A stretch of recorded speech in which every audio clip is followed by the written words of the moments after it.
Hello, Kim. Yeah, hello. How are you? I'm good. Good evening. Yeah, good evening. Awesome, awesome. Thanks for joining. So we'll just give some time to see if other people join before we proceed. Yeah, Okay, no problem. awesome. Yep.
Andrew. Hey, Awesome that you've worked there. yes, I think it's my. Um, is that from me? Awesome that you've worked there. Yeah, it's me. Yes, I think it's my. Hi, Omar.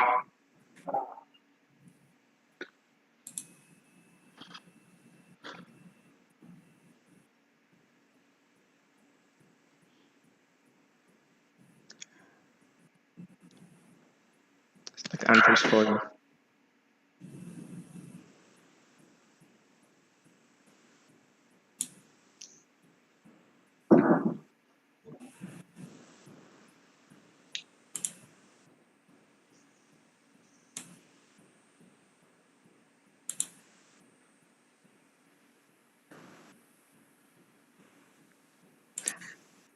Andrew, can you hear me? Yeah, I can hear you. Yeah, awesome.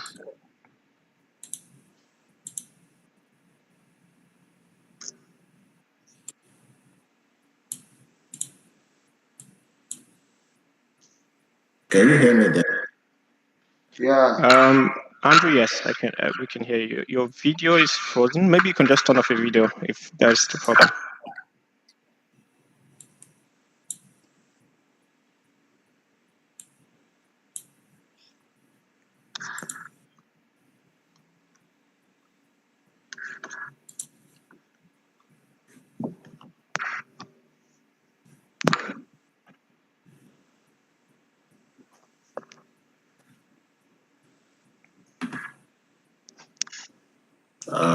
I don't know about that.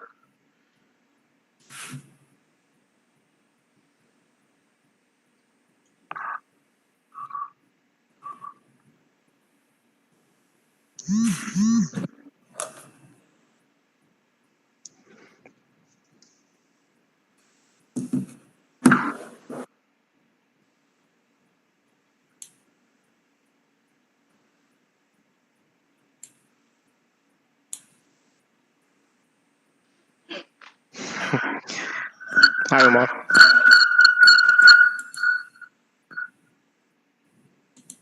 You're on mute, Omar.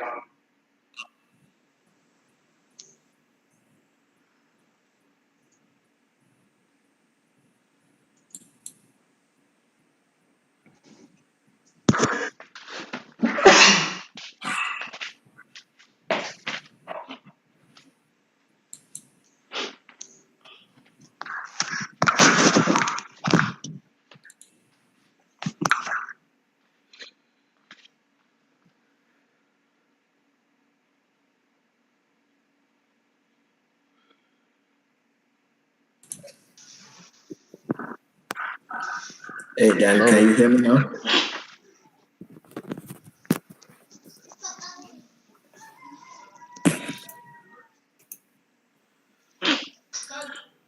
hello. Yeah, I can hear you, Andrew. Okay, good. Yeah, it's working now. Awesome. Okay, so it's 2 o'clock. Let's see. So we have Precious here. We'll just wait a bit to see if any other person joins. How are you doing, Andrew? I'm doing good, thank you. Awesome. Umar, all working from your end? Yes, everything. I think it's fine here. Okay.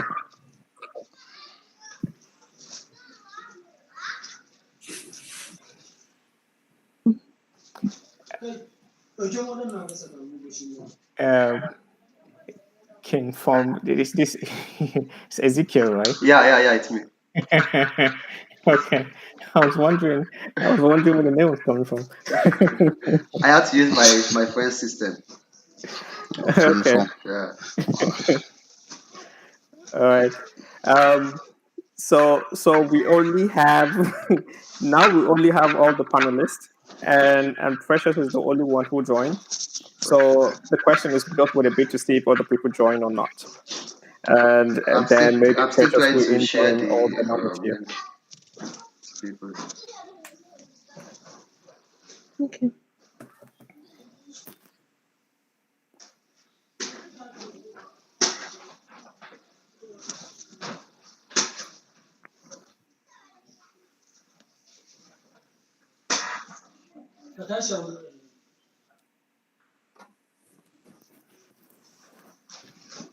How is life now, Ezekiel, in Russia? It's been since you're the one that's still there now. Right now, it's kind of very cold and lockdown here and there. Most schools are going on distance learning because of the virus of the thing. Like it's going out day by day. Like the cases are increasing by 10,000, 8,000, 5,000 daily. So the cases are going high. Like now, Moscow and Petersburg have decided to go on distance learning till February next year, and some other schools too are still trying to decide whether they will join them or not. So right Okay. now things are kind of tight, and the borders have been closed for some while now. So, for instance, So, what of the vaccine that they claim they have gotten? I'm telling you, like I'm still asking this question too.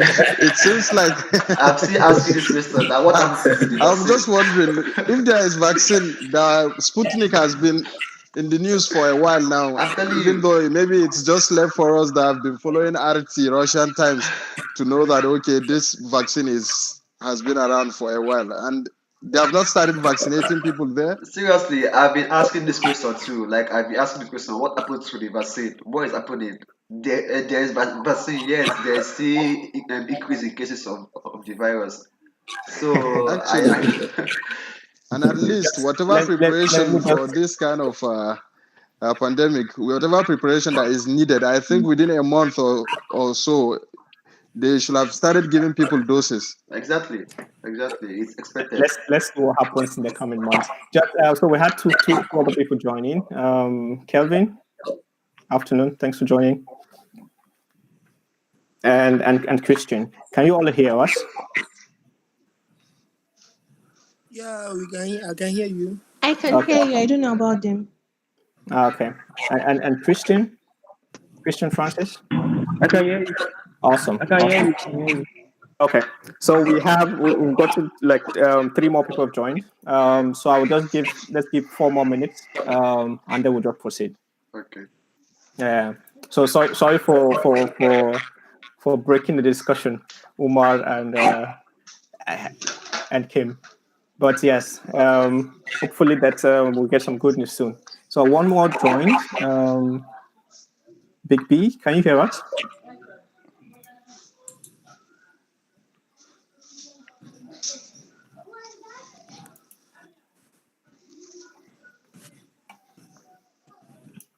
The good thing though is it seems like in Nigeria we don't have the virus, right? Hey, come on, we do Nigeria's have. We are case. under reporting and we are under testing. That's just the situation in Nigeria. Nigeria's case is complicated. Okay. Complicated one. but as it is, I'll put up to the panel that I was a victim. Are you serious? Yes, actually, I Wow. was in an isolation center, but thankful to God, I'm Wow. healthy back, and before you Oh, know, and Really? so Wow. I Okay. won't say it's not there in Nigeria. It is. Wow. At least mm. beforehand I can say yes. I know. Yes, I went through something different, We thought they were Okay. Oh. playing political but games not with very us. bad as it is, as it's made to sound.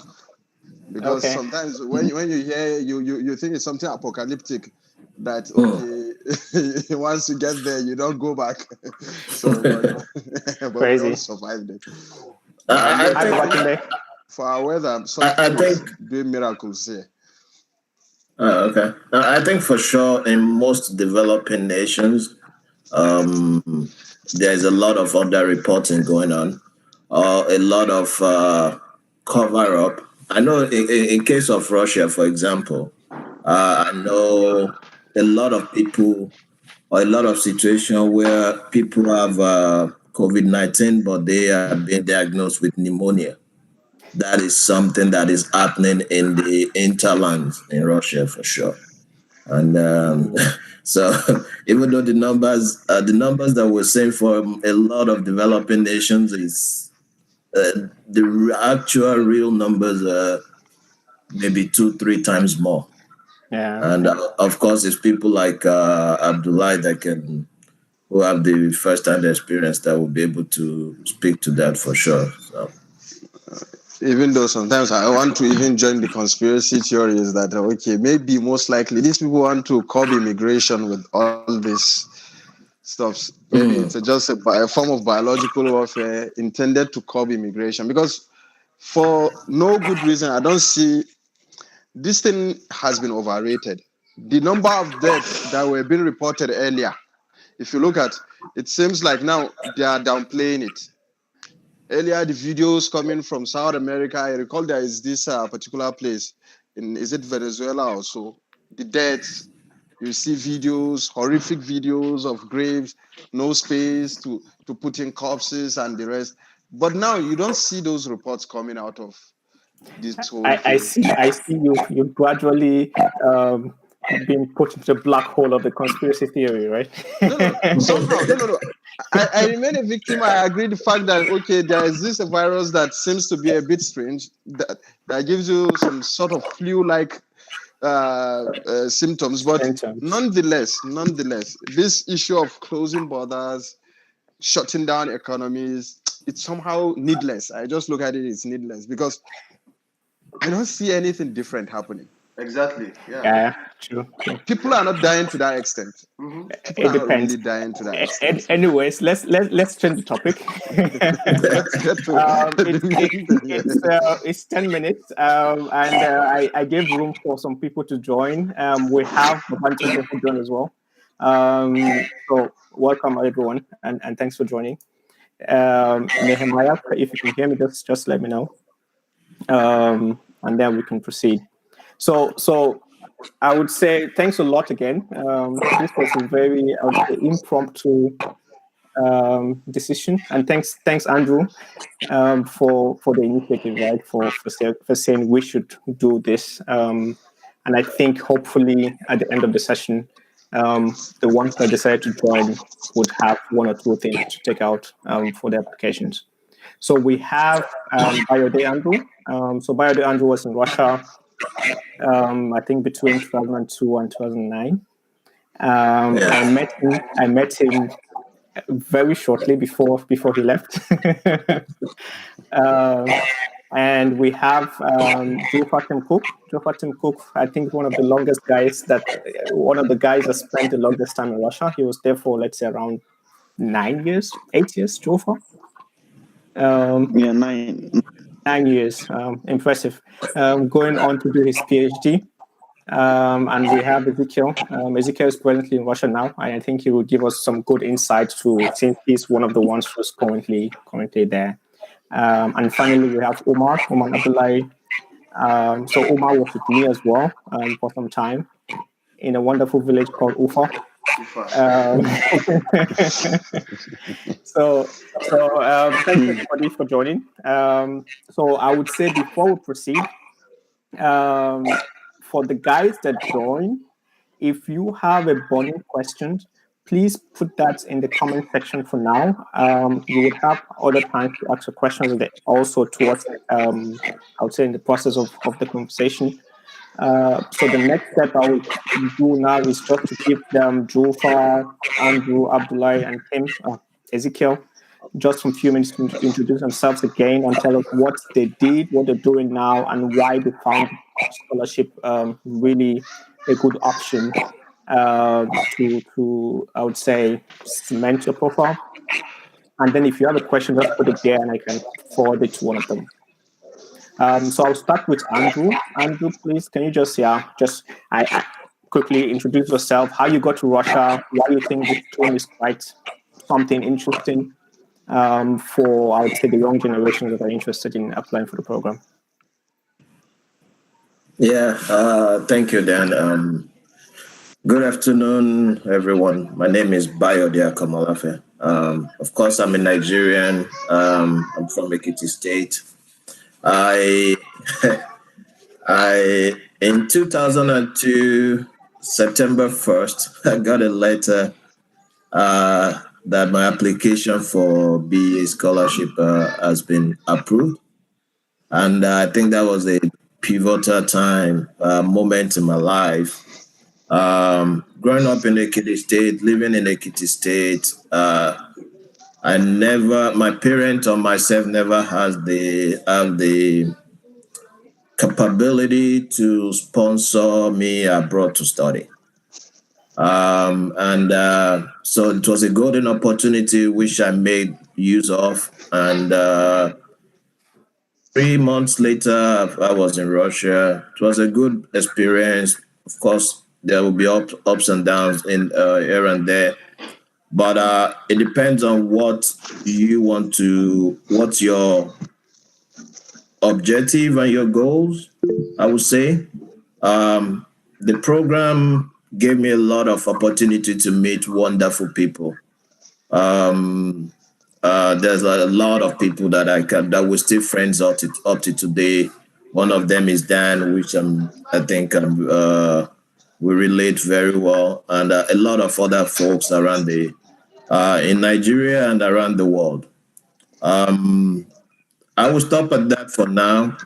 To me, it's a life-changing opportunity for me. That's the bottom line. Thank you. Awesome, thanks, Andrew. So let me just quickly go to Umar. Umar, so you applied to this in 2014. How was the process for you in 2009? How was the process for you in general? And how would you tell someone who is doubting the process now, thinking maybe the Nigerian factor plays a role and there's no point applying for it? So to say, I wouldn't want to ignore the fact that Nigerian factor plays in. Let's not doubt that. I am not trying to be on the negative. It does sometimes, but in as much as you want to look at the Nigerian factor there, you give it to them that they did a good job by giving folks that you basically wouldn't have thought of finding yourself in such places, getting there, for the fact that, okay, there is a little semblance of meritocracy in the whole thing. Yeah. So as for me, I won't even want to even think about it. I never thought of myself going out of this country, flying out of the country as of then. So I look at it, it was such an opportunity that was given to just every basic person in Nigeria. And I took grab of it, even though I didn't stay back to do everything there for my master's. I just went on my own to Norway to do my master's. I still feel very much grateful for that. Before coming back to Nigeria, and we are still here in Nigeria. Awesome. It's been a good one. Yeah. Okay. Thanks. So to Ezekiel, let me just go through to Ezekiel. Ezekiel, so since you're currently there, right? You arrived Russia last year. I think you're the most current guy who could tell us what's happening. now everything is done online. The time you applied, we didn't do that online. So, what made you to apply for it? What do you think made you stand out, and what would you say is the most important thing to look out for the folks that want to apply today? Okay, I will start from my very first search and journey into the acquisition of scholarship. After I finished from high school, that was in 2017. I started searching for scholarships. Like I visited different websites such as opportunityforafricans.com, um, africanscholarship.com. Like I went to different websites. I kept on searching. There are some Nigerian organizations too that try to sponsor scholarship opportunities for students. I paid some money to write different exams just to get scholarship, but none worked out. Then it was in the course of searching, I bumped into BA scholarship. So that was in 2018. Then I applied for it, but then the application process then was quite different, because Okay. then when you apply to write the exam, you have to go to your state of origin, like your region, to write the exam there. And me, I was based in the east. So, and then I did not know of this factor. So I thought you could just put a particular venue and go there and write the exam. So on the day I was supposed to write my exam, I went to the venue. They said, you are from Lagos. Start going to Lagos that day. I should start going to Lagos that particular day. And it was that same day that Lagos were writing their own exam. I was like, how can I go to Lagos that same day? It's not possible for me. So that year I just like lost the scholarship. I couldn't write the exam. I went back home. So the next year I applied again. That was 2019. I applied again. Then the process there was quite different, because then Okay. you have to write your exam like in the venue close to you. You don't have to travel to your home state to write the exam. You have to choose a venue that is close to you to write the exam. And then I was based in Lagos because I was schooling at Unilag, so I had to apply for a state close by. So then after the exam, one thing was that I did not really like read or make so many research about the exam, because having because owing to the fact that I've written so many exams on scholarship, I've done so many things on scholarship, so I kind of have the experience. I knew what was likely to be asked, the questions that could come out. So, and then I was a teacher. I taught in a primary school and a secondary school, so I basically had the knowledge of what would come out in the exam. So I went to the exam without having to read and bother myself about reading.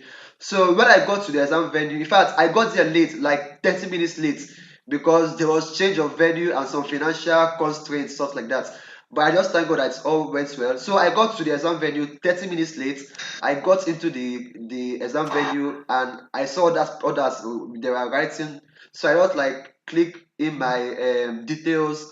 I started writing. The questions were basically simple, like simple questions, quantitative, verbal, this simple mathematics that you can just do by yourselves. English, like the questions were basically simple, something that everyone could just write and pass. So by the grace of God, I wrote my exams. I did not finish the questions though before the, like, out of 60 questions, I answered like 45 out of it before the time was over. So after the exam, about the exam was in January. Then about January, February, March, we were called that, like those that got the scholarship were called. And one thing about this scholarship is that if you pass the exam, you'll be called. But if you don't pass, FSB will not release the result on their website. They will release result on their website. I say go and check the result of this exam on our website, and they will give you individual report and say this is how you performed on your this thing. Like those that pass the exams will be called directly, that Okay. yeah, that they've gotten the scholarship for a particular country they apply for. Because me, that day I was going to school like about 8 a.m. in the morning, on a Monday morning. I was going to school that day when I received the call that I've been nominated for the Russian scholarship. In fact, that news that day really made my day because I was so happy. Then they told me that on this so day, like 2 weeks later, I should come to Abuja for the interview. I should come with so documents, and they will send me link to register on the Russian website. Because if you apply for Russia before the interview, you'll be asked to register on the study.russia website, where you will put in your course and choose the schools you want to apply for. So during the interview, like those, we have different days. People have their different days to write the interview. So I was to write on a Wednesday. That was on the 21st of March, if I can remember, on the Wednesday. So I got there. I went for the interview. The interview comprises of the panel of interviewers, comprises of like about three Russians and five Nigerians from the scholarship board. So when you get to the interview venue, like if you are standing before the panel, they will basically ask you questions that are related to your course of study. Like the course you're studying, if you're going for medicine, they will ask you questions related to medicine. If you're going for economics or any other course, you'll be asked questions based on your course of study. And they'll also ask you some questions about Russia, like what do you know about Russia, this country you're going to study? What can you tell us about this country? How many states does the country has? Who is the president? Who is the prime minister? Like all these basic questions about Russia. While there are some persons that they ask other questions about their state, about Nigeria, about the state they're coming from, their village, like some personal questions that just to. And one thing about this interview is that they don't want to check how well you know, like how good you are. They just want to check your comportment, your boldness, how you can stand before a panel and talk, how you can relate with people. So they try to engage you on personal discussion to see how comport you are, how you're able to answer the question. So that was basically what they are looking out for. So they asked me questions based on my course and some personal questions too, and that was that. Then after like few weeks, I received my congratulation letter. It was 12 midnight that day, that fateful day, 12 midnight, that I got the letter. Oh my God, I was happy. I was running about the compound. I was so very much happy because I was never expecting it. I was never expecting that message. So it came as a surprise. I was so happy. So after the Okay. congratulation letter, they asked us to go and translate our documents, translate your document. Like you have to legalize your YX certificate at the let Ministry me of let, Education. let me cut you a bit, Okay, Ezekiel. So okay, you sir. really gave a lot of insightful points here, which is way different from from when I applied. At least Okay. I didn't go through this process. Wow. So which is it is really good that you're here, so that because this is now how it is, right? Yeah. So like the interview, right? I really like what you said. So the interview is more or less trying to gauge your common knowledge, right? Both Exactly. about Russia or whatever country you apply to, Yeah. and also about Nigeria. So this is really important for you guys to know. Yeah. So I will come back to you later, Okay. Ezekiel. Let me just ask Jofa one question. So Jofa, so you spent like 9 years there. If you were to decide again, would you take this offer?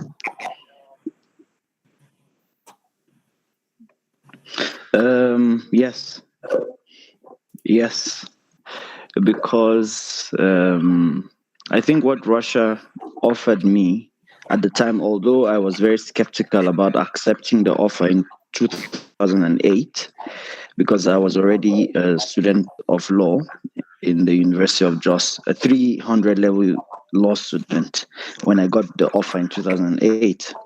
But I said, yes, I would take this decision again because I became a PhD holder at the age of 29 when I defended my dissertation in 2018. And honestly, I don't know where I would have done that if I didn't go to Russia, and all the other deliverables that Russia gave me in terms of network, independent thinking, and access to some of these resources that makes up a man. So yes, the answer is yes. If I have to make this decision again, I would have accepted the offer. Okay, awesome. I'm just going to go through a bit to some questions. So it says, which country is the best for studying engineering through the BEA scholarship? So Andrew, let me put that to you. So if you had, let's say, I know there's Russia. The reason why Russia is popular, if I go to one other question from Emmanuel, is Russia is one of the countries that gives the most scholarships. So you also have Romania, of course, you have Hungary, and some other countries, but Russia is the one that is a bit more consistent in terms of offering the scholarships, which is why you see that even FSB puts, or most of the people that go out on this scholarship go to Russia. If I had to answer that question properly, but to the previous question, which country will be the best for studying engineering if you were to go through a BA scholarship, Andrew? I think I'll be biased on this one. Okay. But to me, I only experienced Russia. I spoke with a couple of folks that were in China. I spoke with one person. I met someone from Romania. Uh, the My best option, my advice would be Russia. Number one, because of the number of scholarship that is being offered by the Russian government. Number two, the ability to have a lot of like-minded Nigerians, Africans, people from different background, different countries. Because this scholarship is offered, Russia offers this scholarship to a lot of countries. Uh, Depending on where you study, you will see students from all over the world. You see Chinese, Vietnamese, Brazilian, everyone from all over the world, South Africans, Kenyans, everyone. So that's one. For engineering, I will still go for Russia, even though the days of communism is over, but the communist technologies, the engineering technologies are still there. The bases are still there. They might not be fanciful as the Western world, but the basics of engineering is well delivered in Russia. And again, I will also say it depends on what you really want, on how you get yourself involved. I started research like laboratory based research, sponsored research. I don't know, maybe you are aware of this then. I started laboratory based institutional sponsored research in my third year of my bachelor's degree. I represented my university in a lot of student engineering conferences across Russia. So that's the opportunity you get. That's the exposure you get, and that's why I would still say Russia is the best when it comes to engineering. But that again is very debatable, right? I'm looking at it uh, from my own view, and that's why I said I would be biased on that. Yeah, I think I would also go with Russia. Even though mostly also because your chances of getting one is higher if you choose Russia, but also of course you can still use those other ones. So one other question, I think I'll put this to Umar. Um, what are the chances, right? I know you didn't study medicine, Umar, but what are the chances of which country is best for medicine? Per se, what I realized, I happen to have a brother who is a medical doctor, and he worked at National Hospital before leaving the country to UK.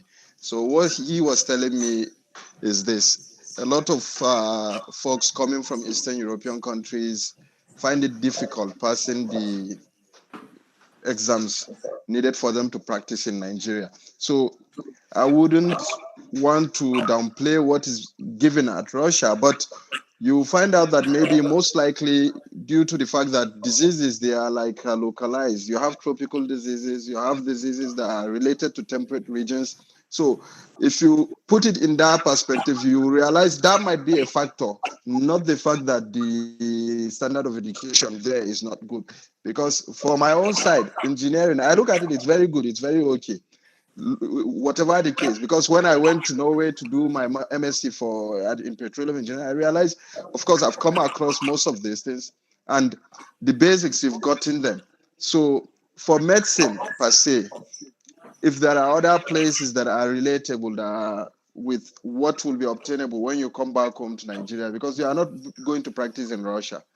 So it's always something to look out for, or prepare yourself better, because we have other guys that went to Russia, they passed the exams very much well. So, but you just have to put in that extra effort to make sure that, okay, you network with your colleagues in Nigeria and wherever you think will make you be able to fit in back to our own system, because the ultimate thing, you are going to do it for Nigeria, not for yourself. So always think about Nigeria. So you have to be able to like look out for, okay, should I be able to pass the basics exams for me to practice in Nigeria? So you just have to up your game. It's not like the system is bad. You have to up your game in order to fit in when you come back. If I can jump in on that, if you don't mind, then. Yeah, please. I think one other thing that we also have to know, and maybe we didn't mention this, is that for scholarship students in Russia, your education is going to be in Russian language. So everything you do, I'm not sure if that has changed. Ezekiel, you can No, correct me if I'm it's still wrong. like that. It's very much like So that. everything you do is in Russian language. It's and it takes a little bit of extra effort when you're coming back to an English-speaking society. You start thinking in Russian before you translate what you want to say in English. So that can be another factor. Yes. What I learned, which I hope I would have known by then, was taking internships and maybe on internship programs, coming back to Nigeria, if possible, to take internship programs. And that can help bridge that gap of technical knowledge, technical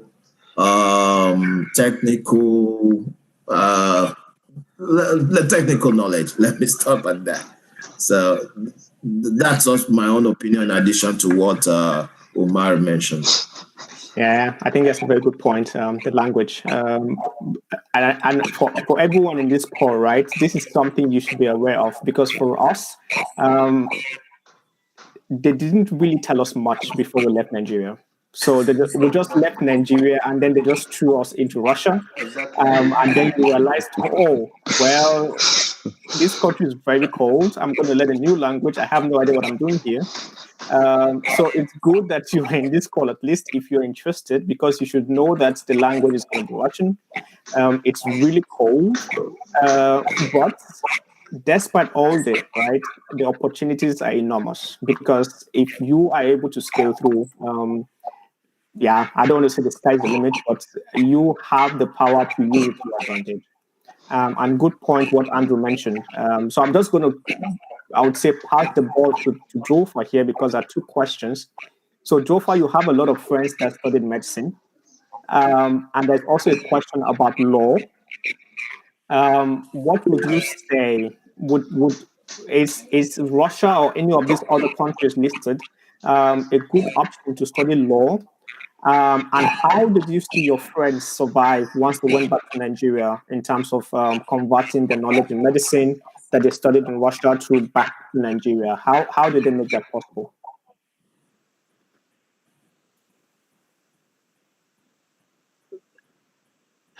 Yeah, thank you for that very important question. In fact, when Bayo was speaking and Omar, I was nodding my head because they were they were speaking, I mean, to some extent, my mind. So I have a lot of friends that are practicing medical doctors in Nigeria and they trained in Russia.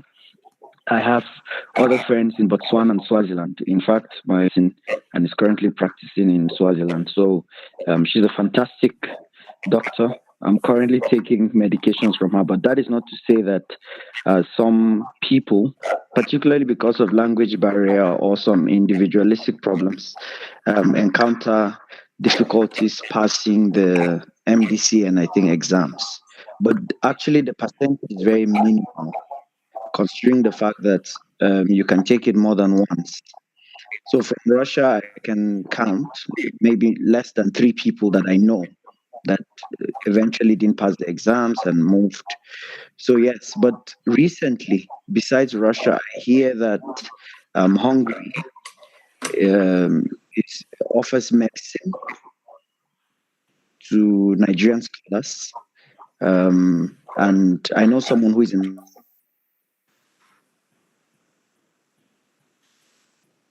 Ireland who studied in Hungary. So, so besides Russia, it's good for us to also open the minds of our listeners to other countries. Yeah. I know someone currently who's in Serbia doing medicine as well. So besides Russia and Hungary, I think there are other opportunities like that. Then, just in conclusion, for law, where I'm expert in, honestly, I'd never applied to Russia for law because I knew the difference even before going that there's Anglo-Saxon law and there's the European continental law. So I was very doubtful of whether or not I'll be able to put one and two together, studying law in Russia. But I took the leap of faith and I took the risk. And as we speak, currently I'm advising a student in the Golgate University in Arizona. So it means that I didn't do badly. Who is doing a PhD? But that is not to say. So for international law, Russia is good. But from my analysis, the Czech Republic, if it's still on the list of BA scholarship countries, is also not bad. Romania, because of the proximity to Europe, is also good for law.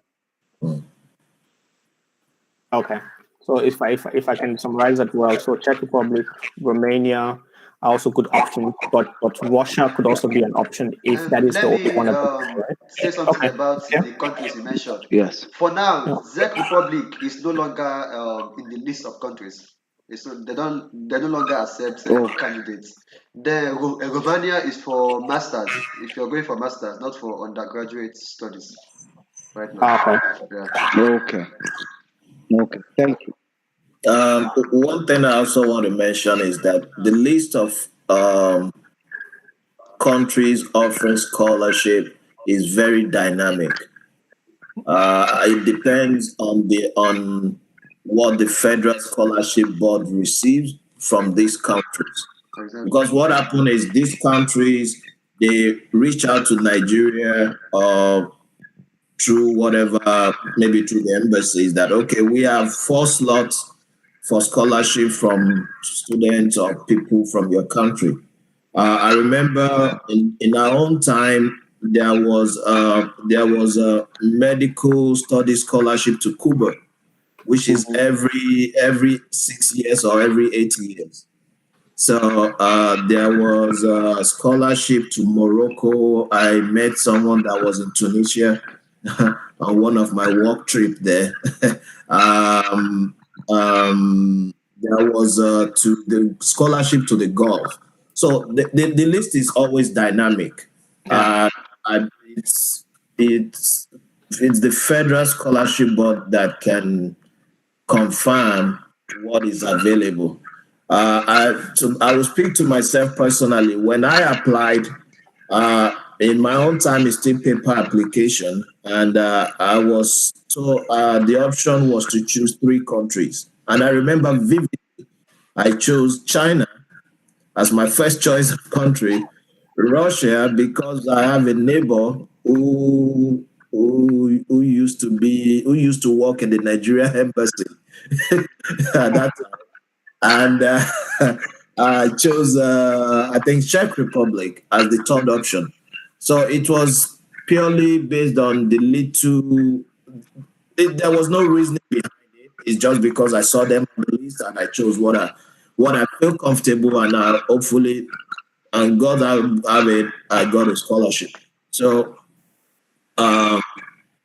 we should not be totally fixated on the fact that, oh, there's a country that was there or that's not there. But one fact remains that Russia offers the highest number of scholarship every year.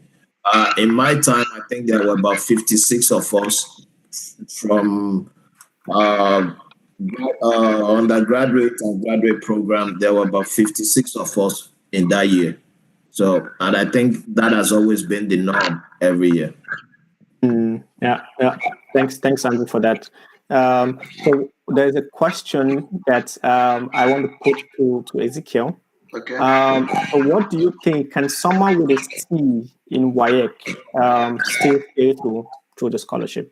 Because now the requirement is at least A and B's, right? What is it with C? Okay. Is that I would say it's highly possible because the requirement is that you must have A or B in your 5 basic subjects. And myself, I'm studying economics here. And okay? my economics in my WAEC, I got a C4 in my economics in my WAEC. Then I Okay. still got the scholarship.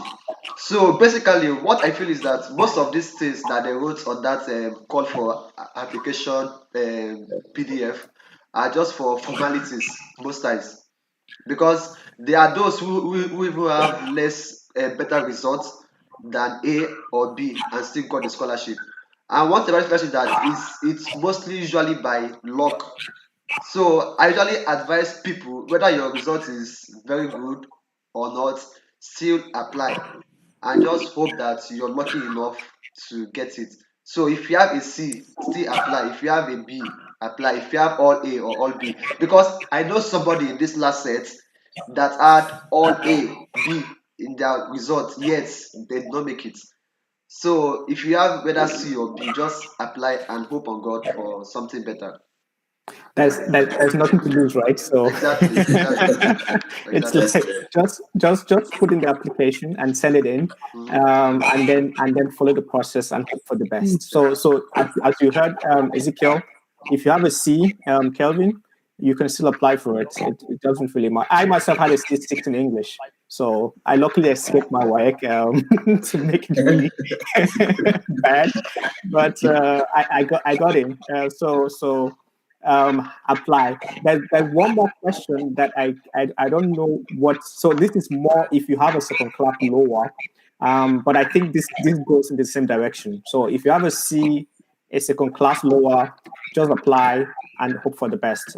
You cannot already reject yourself before you actually apply, thinking you're not going to get in. It doesn't mean that if you apply, they're going to put you on the blacklist, right? So apply, no matter what your result is, and then let them make the decision for you rather than make it for yourself. I think that's what I'll get from what you just said. So a question that I see, so Omar, I'll put this to you. How lucrative is the scholarship?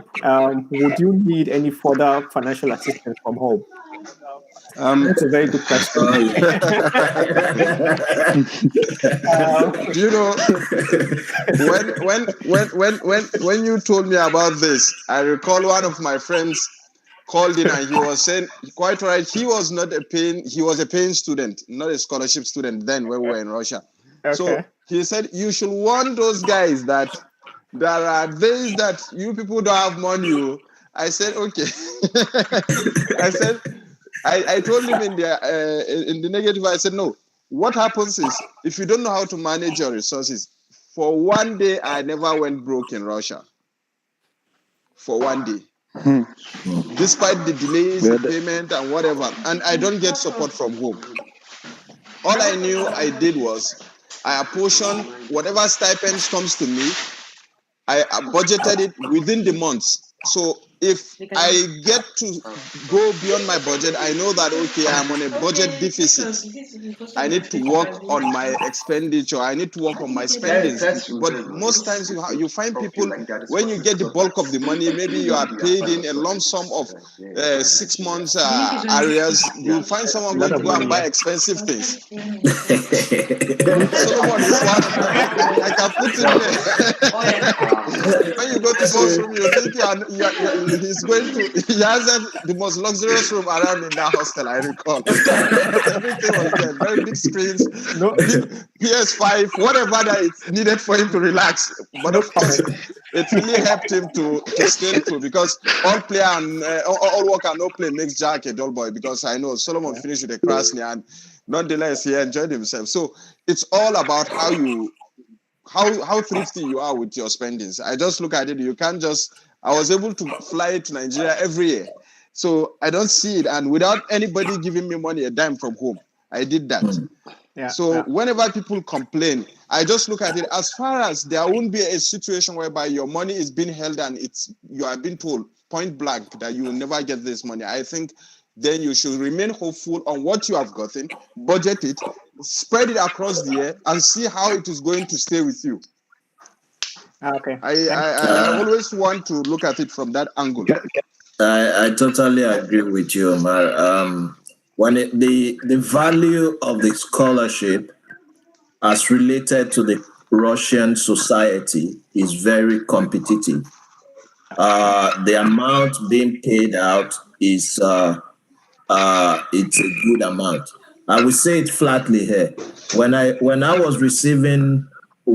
received my first stipend before leaving Nigeria, when we were given first stipend, and I was with my dad, the stipend that was given to me for 1 month was more than my father's salary. Wow.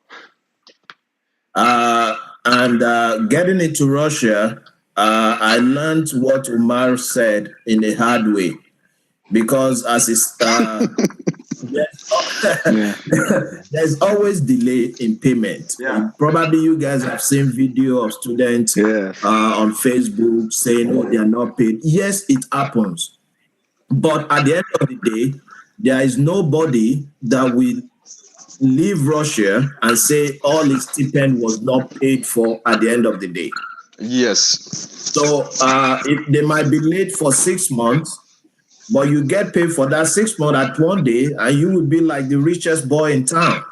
So now it's up to you to make sure that you should be able to think of how you save for the next 6 months when the next is gonna come.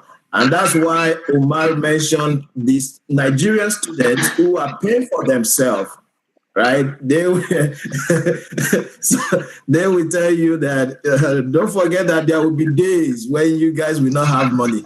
Yeah. It's a true statement. Yeah. And I learned that I think that's one of the things I learned going to Russia. That independence, ability to manage your resources. We were paid 6 months. I think I had $2,700 then. And I went to buy all sort of things. I bought TV, I bought all sort of things. And that was still in my language study year, which is always a temporary stay in most cases. Yeah. And I bought all these things. When it's time for me to move to my university of study, I couldn't take everything with me. I just wasted all the money. And I look back, I look at how I spent $2,700, and I just see that I didn't do anything with it. And that was what changed my mind. And that's when you become prudent, you become more resource focused, making sure that you're not overspending yourself. But in my 7 years in Russia, I didn't get a dime from home. Just like Umar. Although I didn't travel home every year like Umar, but I didn't get a dime from home. So to me, I would say the scholarship is lucrative, but you should be able to manage your resources accordingly. Yeah.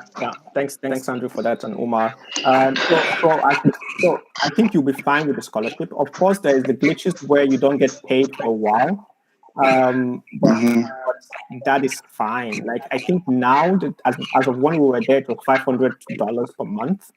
I don't know if they've increased that, but $500 per month in Russia is enough for you to survive, and you still have enough. But as Andrew and Omar have said, you need to be prudent. I wasn't prudent, and I suffered a lot. I wasn't either. Jofa, I know you have the same example. But if it is about financial independence, with the money they pay you, you'll be fine. The disadvantage is sometimes they don't pay you on time, so you need to make sure that you plan your finances very well, as Omar did. And if that is the case, you'll be fine. So I want to push a question to you, Jofa, and maybe Andrew as well after Jofa answers it, just to add to that. And the question is, just one moment, it's about is there an opportunity to be retained in any of those places, right, for academic excellence if you're done? Maybe to become a professor or to become a teacher, whatever that might be.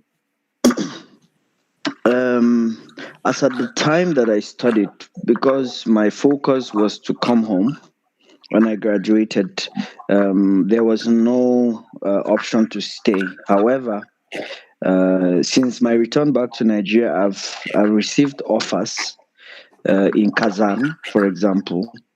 I've been invited for conferences and in Moscow, the Moscow State University. So, in fact, as I speak, the Moscow State University has approached me to see the option of opening an affiliate in Nigeria. Okay. Right. So, as at the time when we studied between 2008 and when I graduated in 2018, within my field, other people stay back. I know Adeni Adebayo, for example, in other fields, but for me, there was no direct offer like that. But right now, I'm getting some of these offers to collaborate with the Russians. So, okay, awesome. That's good. Andrew, can you add to that? Yes. So for me, again, also, it's not a. I got after I finished my master's program.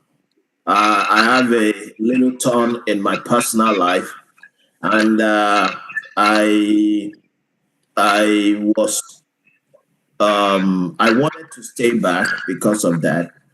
And let me put that open. I got married at that time. I had a child, and it was not the best time for me to leave. And I was open to continue with my PhD, which my university offered me a PhD program. At this time, not the Nigerian government. My university offered me a PhD scholarship, but with no payment. So I have no monthly stipend, which is which made it difficult for me. I approached the Nigerian government at that time, the embassy. I was in the Nigerian embassy 2 or 3 times to see if I can get a PhD scholarship. But we all know, in most cases, I know it happened in some occasion. In most cases, the expectation is for you to come back to Nigeria, work for a couple of years before you apply for a PhD program.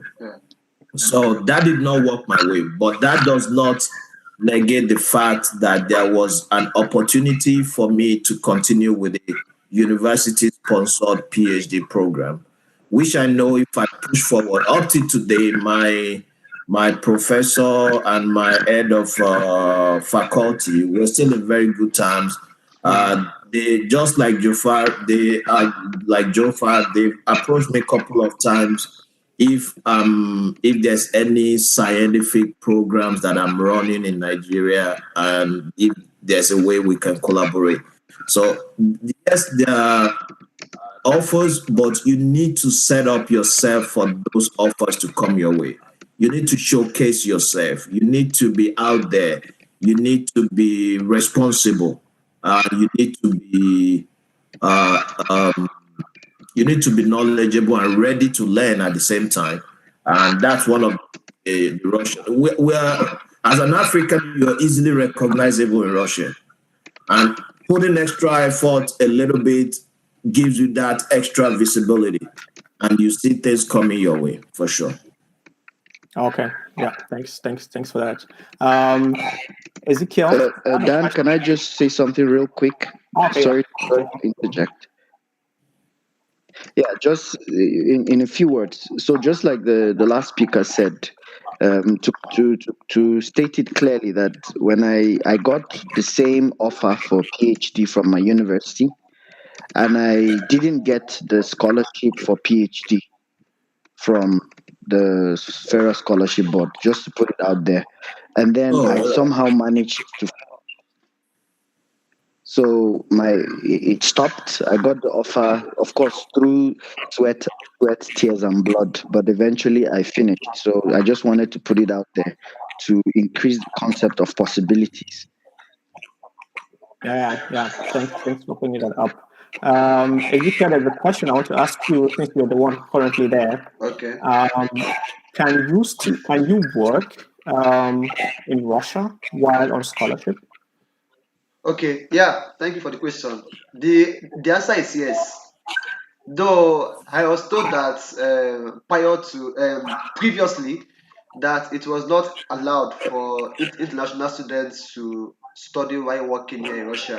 But of recent, a law has been passed that students could work while studying. Like myself now, I run a business here in Russia, like a catering kind of business where I cook and sell.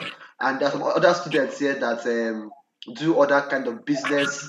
I know someone that teaches in a Russian school, so Okay. you can actually work while studying here in Russia. It's allowed, but I believe that there's a limitation to that. Though there's a limitation to that. The place you can work is kind of limited. You can only do work like delivery club, like join delivery club, delivery service, and teaching, and some other menial jobs. Yeah. Okay. Thanks. And most importantly, personal business. Like the main thing here is personal business. You can run your personal business. You can sell things. That is what most students here do. They sell things. They use their hand skills to make money for themselves. So if you're coming here to study, you have to like learn a skill. It's very important. Learn a skill so that that skill would help you a lot to at least make some money while studying here. Yeah. Okay. Thanks for that. But also know that if you are studying a different language, the requirement for your study will be double the effort if you're to study in English or in Nigeria. So if you're combining that, you should be aware if you're in Russia, Hungary, Mexico, that you're able to combine these two things. But as Ezekiel said, it's possible. So I see still some questions. So I'm still taking some questions. I see we're already 1 hour. So I'll just do 10 minutes more to answer some few questions before we go. But thanks a lot. I think they're really quite insightful questions that were coming in. So there's one here that says, Andrew, maybe I give this to you. Maybe you know people who did that. How acceptable is the Russian medical degree in the US? I know personally some few people that went from Russia to the US. So I think that should be possible, but I'm not so sure. Do you have any insight on this, Andrew? So to the US, no, I don't know anyone. To Canada, to the UK, yes. And the way I look at it, I didn't study medicine or in Russia, but the way I look at it is not different from a Nigerian trying to go to the US or to the UK. The only difference is that your certificate will be in Russian language and you have to translate it and do all the required professional and regulatory exams to practice in those countries. So there should be no restriction on that level, like because and one thing, guys, don't look at all the news between US, the West, and Russia. Don't let that sway your mind in any way. When you get to the ground, you see that bodies, it's pure political discussions at a very high level. So unless you are a politician or close to that, then you might be concerned. But as a student or someone trying to study, it doesn't affect anything, at least at this. Okay, yeah. So I think it's easy to transit, which Andrew rightly mentioned. You can easily. It all depends, right? If you want to study medicine or you want to transfer your medical license in the US or Nigeria or the UK, it's all left to you to be able to pass the exams. But there is no restriction whatsoever because your medical degree is from Russia that you'll be able to practice in those countries. I have a question in that direction that says, is it worth losing your admission in Nigeria to study medicine in any of those scholarships, right? So I'm gonna try to answer that question. I think it depends. Back when I went, they were still accepting people who were, let's say, I think Jofa was in his third year before he left for the scholarship. Now they've limited that. My personal opinion is if you are, let's say, in your third year or fourth year of university in Nigeria, you have to make a decision for yourself if that makes sense. But if you are just starting, maybe I put that question to Jofa because he had an experience in that direction.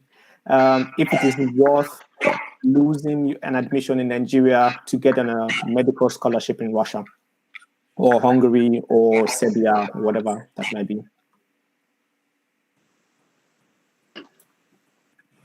Thank you for that question.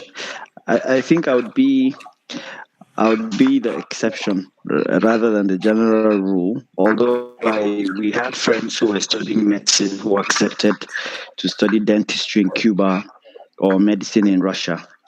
But like the saying goes, the end usually justifies the means, right? So of all my classmates in the Faculty of Law, University of Jos, where I studied, I think I'm still the only one who has completed a PhD, right? So, but it was a personal decision that I had to make at the time. So it's good for someone to weigh the options, particularly because scholarships are very hard to come by for those of us that are from low or middle income families, right? These are opportunities of a lifetime. That is not to say when you graduate and you apply for masters you won't get, but I think this is usually a personal decision to make. Mine was a good one. I don't know about yours, but the person who is asking the question, but you should weigh your options and decide so you'll be able to live with yourself and the consequences of such decisions. Yeah. Okay, thanks. Just to add to that, then, but in my time, what I can say is that 75% of the folks that we went to Russia together have started a sort of post-high school program in a university. Most of us. I know it's a very salient thing that people don't really, because one of the requirements we all know is that you should not be in any higher institution of learning. That's one of the requirements. But people still apply, and that goes back to the first question, right? Like, if I have a BE, should I apply? Yes, apply. So a lot of us apply. I would say it. I was in the Polytechnic when I applied. I was finishing my HND1 when I applied. So it's again, just as Jofa mentioned, it's a personal decision. It's a personal call. In my own case, it fit right into my plan because even though I was in HND1, I was applying to the University of Lagos for mechanical engineering at that time. And that was it. So it's a personal decision that one has to make. And if it fits into your plan, why not? Go for it. Mhm.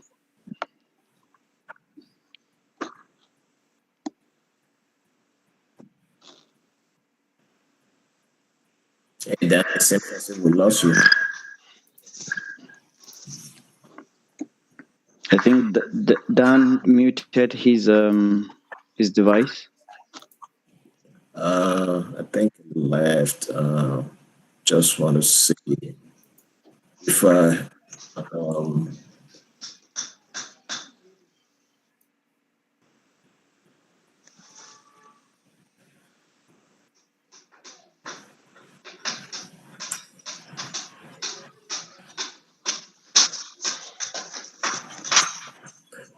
so, in the absence of Dan, while we're waiting for Dan to join, there are a couple of more questions that I saw here, and I will give this to you, Ezekiel. Okay. Can someone apply now with a 2018 SSE result?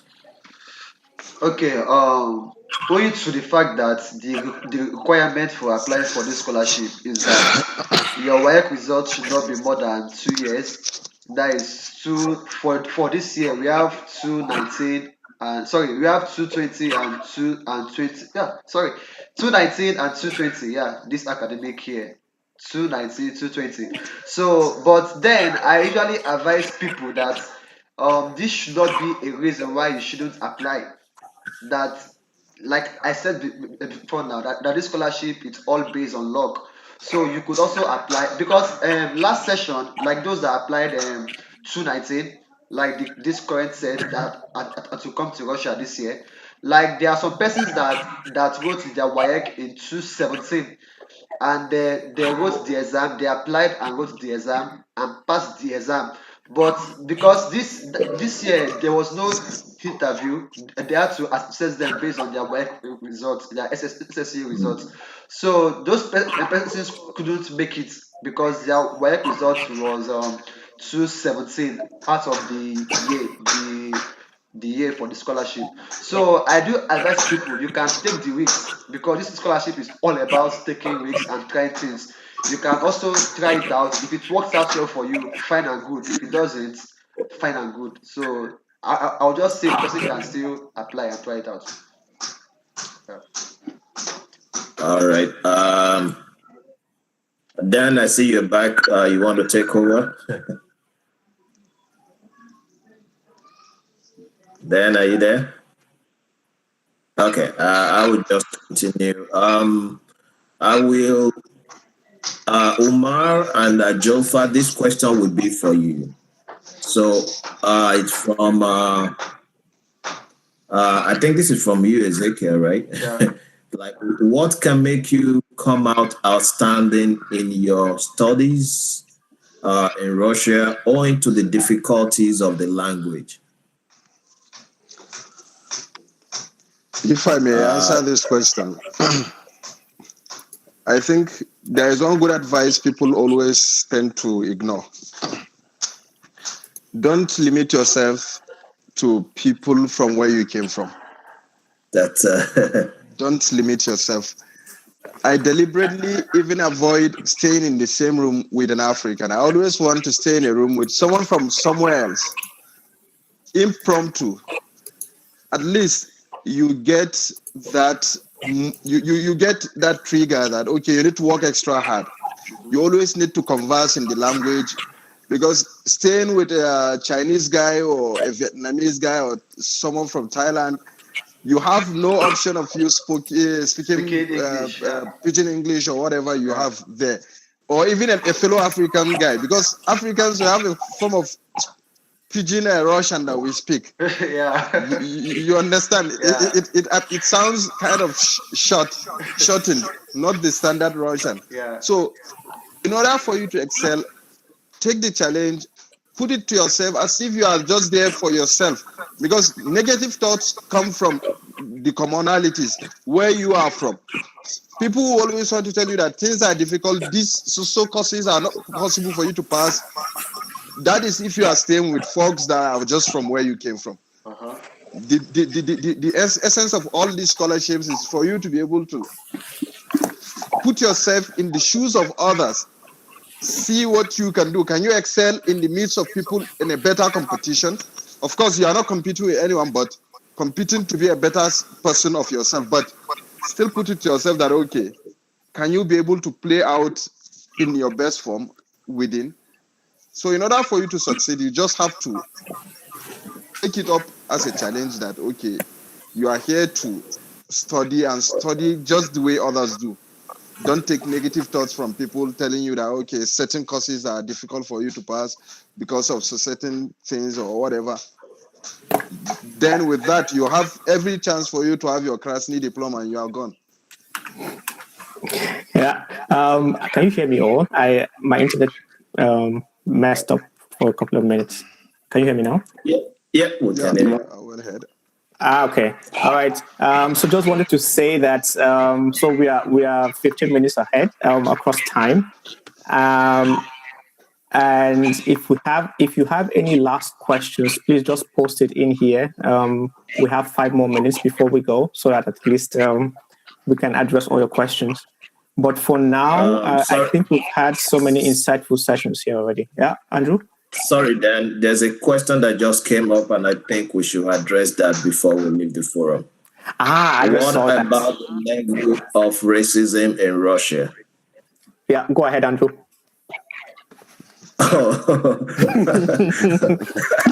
So, okay, let's do this way. Andrew, you go ahead, and then I would ask Ezekiel, who is currently there. So we have two views to see. Maybe something changed. Okay. So racism in Russia is well and alive, and is very rampant. It stares at you right in the face, unlike when you go to other Western world where it's kind of subtle. In Russia, it's glaring. If a Russian likes you, you will know he likes you. If he hates you, you will see that he hates you. And what in Russia, the problem in Russia is that Russia used to be a communist, closed country. The country opened up. They've never seen people that are not like them before. So you see a lot of, that's why I mentioned earlier, it's easy for you to get attention being a black person in Russia. It's simple. You might be the only black person among 10,000 people. That's pretty possible. Yes, there's racism. Again, it's all about integrating into the society, knowing where to go and where not to go. As Umar mentioned before, surround yourself with not just your folks. For me personally, when I was there, my best friends were the Russians. Even though I lived, Dan knows that, and probably Umar knows, I lived with Francis, who is a Nigerian, throughout my 5 years together.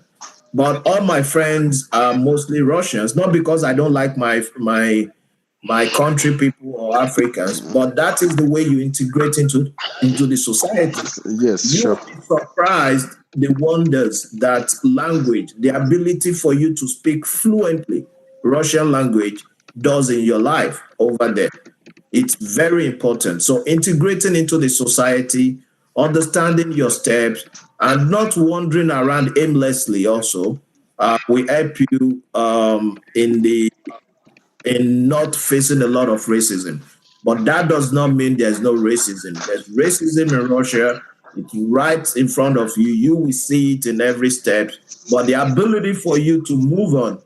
I after living in Russia, I was in the US, I was in other countries, and people were shouting, "Oh, racism, racism." I was like, you guys, what are you talking about? It's a country. So yes, there's racism, and but it's one of the reasons we this scholarship is good. It builds a personality out of you. Yeah. Yes, there are unfortunate incidences where lives were lost into nonsensical racist attacks, but again, it's all about understanding how you go, where you go, and of course, we pray that God will always keep us safe, right? At the same time, but at the same time, we have to watch out for ourselves. So that's I think I've said a lot, but the racism is there for sure. Yeah, thanks, Andrew. And I think most of us experience the same thing. It is there, but you can survive it. And if you look beyond what your goal is and what you're aiming for, um, I think you'll be fine. So I just wanted to ask Ezekiel maybe Yeah. to shed some light. Maybe something changed between when Andrew was in Russia and what is happening today. Yeah. Any difference? Yeah.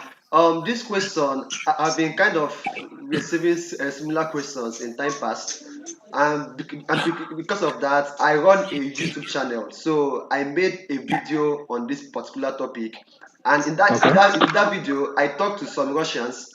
Like there's an old man in my church. There's a Russian. I interviewed him. Then I interviewed some of my classmates too that are Russians to give their view about this racism in Russia. Then some of them said that yes, there's racism in Russia, but it's not as rampant as it was back then. Based on what the man said, the old man, it was like back then that racism was quite much, it was quite rampant, but now that the effect is no longer felt as it was then. Though the fact is that in Russia there is racism, but it's not that rampant, it's not that much as it was back then in 2000, 2001 and days back. But right now, me personally, since I came here, I have not experienced anything racism.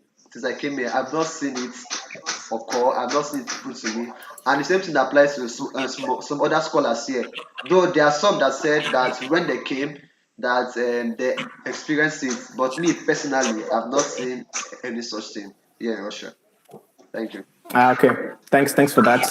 So the conclusion here is racism is there, and you should be aware of it.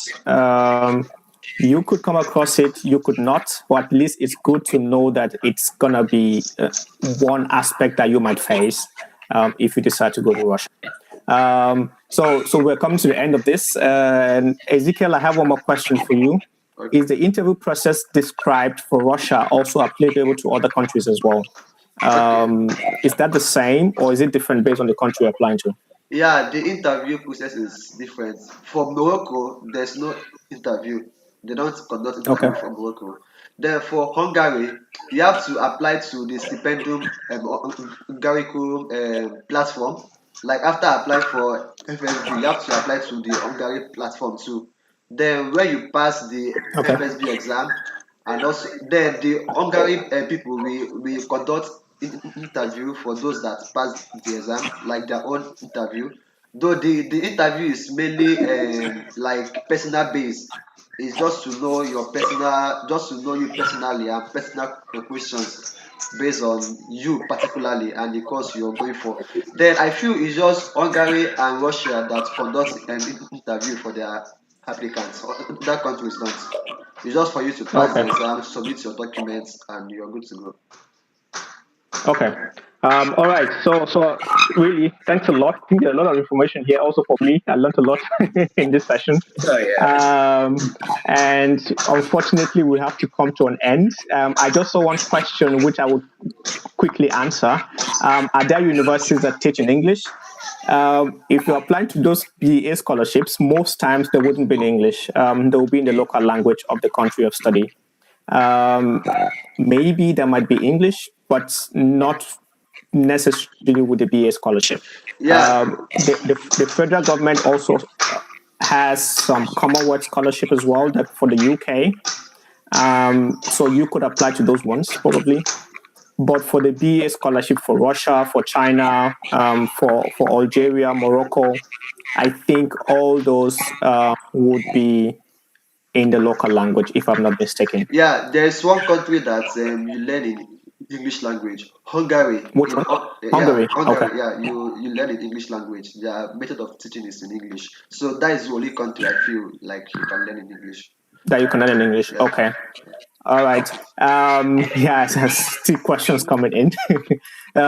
Between Algeria, Sorry, Morocco, Dan. yeah. Sorry, Dan, to cut you. Is there a way? Is there a contact that we can leave on the forum so that people can send in their questions later. I know it can be kind of personal. Yeah. So what I can do is, so I can leave my contact, Okay. and then people can send those questions, and if I can answer, I can also distribute to all of you, to see who can best answer the question. Then I would also put a contact form, for those guys interested to fill. If you fill the contact form, I get your contact and your email, and then there are other stuff that we can. So Yeah. other, let's say, in case we decide to set up any other session in the future, you'll be the first ones to get this info, to I would say, benefit from the knowledge that we've just shared here. Other than that, I think we've come to an end of the session. I will just give the four of you again, let's say, just 2 minutes, for some final words, that you would like to say to the guys that joined today, before we close. So maybe I'll start with you, Andrew. For me, it's just keeping on. If you think there's one or two things that is missing in your application, just apply. For me, it's a life-changing opportunity which I grabbed. I never regret it up to today. And what I am today is because of this scholarship. And what I am today is affecting a lot of people around me. So the scholarship has been a great thing for me. And that's why when people talk about Nigeria, I try not to talk too bad about Nigeria, because that's the country that gave me the opportunity that I have. Even though in spite of all the political issues, I got one thing, and that one thing changed my life. So that's it. I'm thankful for Nigeria for that opportunity. Thank you, Andrew. Omar?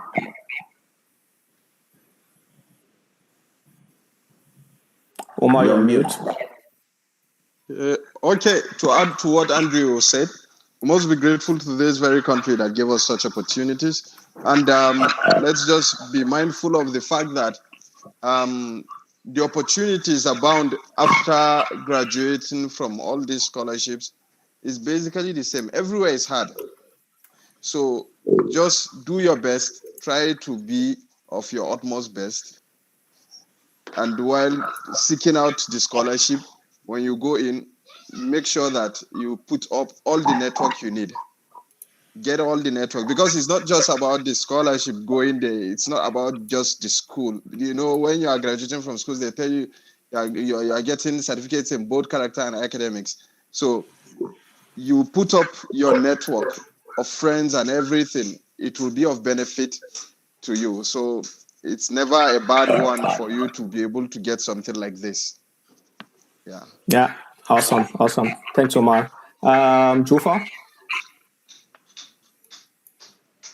Okay. Oh, thank you. So as to wrap up, I would say to those who have joined in, that you should always believe in the endlessness of possibilities, because it's possible that you'd apply for this BA scholarship this year and not get, but you can keep trying. You can also explore the options of other scholarships. And then the final thought is also to the panelists, which is some sort of a suggestion. This is a fantastic idea of giving back. So perhaps in the future, we can conceive even more ideas of sharing some of these opportunities with other future beneficiaries, because such knowledge and information is very empowering. So I think that's how I wrap up, and I wish all of us a wonderful time, despite the COVID-19 times that we live in. Thank you, Jofa. Thank you. Ezekiel, last words. Okay. What I would like to say is that it has not been easy, and it is not easy, and it's not promising to be easy in getting this scholarship, because one thing I noticed after my set is that they keep on increasing the requirements. Like, After my set, the next set, they added NIN. You have to have your national identity number before you apply. Now, this current set, those who are applying now, they added TIN, like your tax identity number. Yep. So without that, you Yep. can't apply. So we don't know what they will add next year. Next year. So, but one thing that is there is that no matter what, you don't have to be discouraged. Just keep trying, keep applying, and you definitely be fine and you do well. And I'm so delighted about this opportunity that we have to at least to give it to inform people about this scholarship and give insight. Like myself, I learned a lot from this. I learned a lot, mostly about my post-study life, how to live my life after this scholarship, my studies here. So I appreciate that a lot. Thank you. Thanks, Ezekiel. I'm just going to echo what everybody just said. Without the scholarship, I won't be where I am today. And I think you've heard everything that they've said. And nothing comes at a platter of gold, right? You need to put in the effort. So please put in the effort. And don't restrict yourself. If you have a C, a second class lower, it doesn't matter. Apply, apply, apply. Let them make the decision for you. Don't make it for yourself by not applying because you think you don't have all the requirements. With that being said, right, just to echo what Jofa said, I have a contact form in the chat section. Please use it to drop your contact information.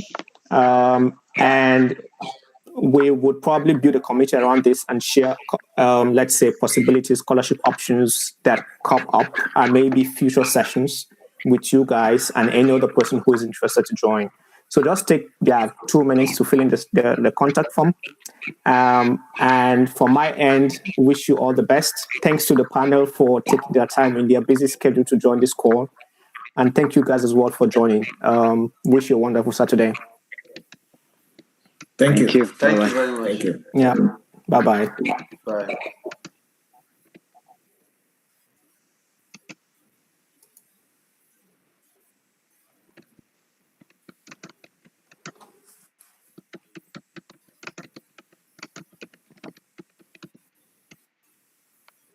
Thank you.